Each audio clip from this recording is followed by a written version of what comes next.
Selamat datang di podcast yang didukung oleh Himpunan Pendidikan Kimia dalam ajang Chemist Fun Day ke-17 tahun 2025.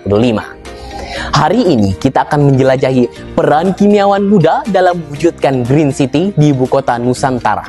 Dengan topik yang sangat menarik, yaitu dari kolam alga ke Mega City, seberapa nyata sih Green Vision 2045?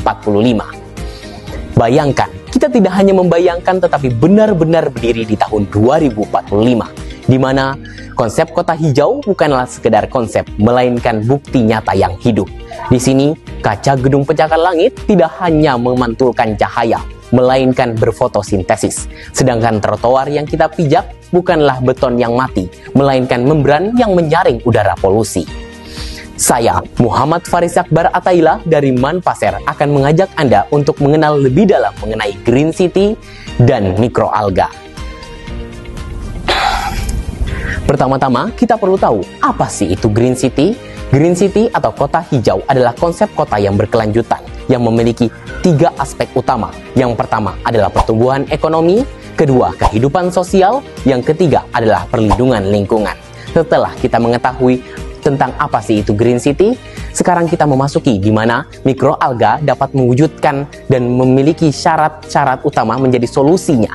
Yaitu yang pertama, ruang hijau vertikal atau bioreaktor alga vertikal, di mana 1 meter persegi dari bioreaktor alga vertikal dapat menghasilkan oksigen setara dengan 10 meter persegi dari hutan konvensional. Hal ini dapat dipergunakan untuk kota-kota yang memiliki tempat yang sempit atau lahan yang terbatas. Yang kedua adalah penyerap karbon super, di mana menurut dari data Nature Journal tahun 2023 menyatakan bahwa mikroalga dapat menyerap karbon dioksida lebih 10 kali lebih cepat dibandingkan pohon biasa. Hal ini menjadi senjata ampuh untuk melawan perubahan iklim dan polusi udara. Lalu yang ketiga yaitu pemurni air alami. Pemurni air alami sudah pernah dicoba di Berlin. Dia dapat menghilangi polusi nitrogen sebanyak 75%. Hal ini bisa menjadi solusi untuk di IKN Nusantara, di mana di sungai-sungai dan danau-danau IKN yang tercemar oleh akibat dari pembangunan dapat dipurnikan kembali dengan mikroalga ini. Nah, setelah kita mengetahui beberapa syarat-syarat tersebut, kita bisa melihat bahwa bukti keefektifan mikroalga dapat menjadi terwujudnya mikroalga sebagaimana untuk tema hari ini. Kita ingin bahwasanya kita bukan hanya sebagai penonton, tetapi sebagai peran yang sangat penting, bukan sekedar untuk melihat perkembangan IKN, melainkan menjadi bagian dari IKN tersebut.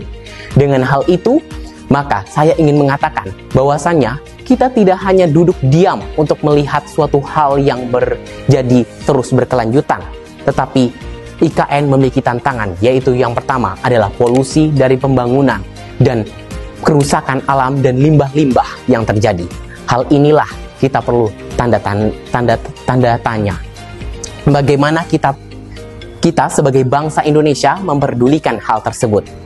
Lalu kita bukanlah penonton, melainkan seseorang yang mau bertanggung jawab hal tersebut.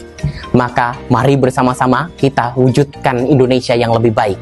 Di tahun 2045, IKN bukanlah warisan yang kita terima, melainkan tanda tangan kita yang kita ingin wujudkan bersama.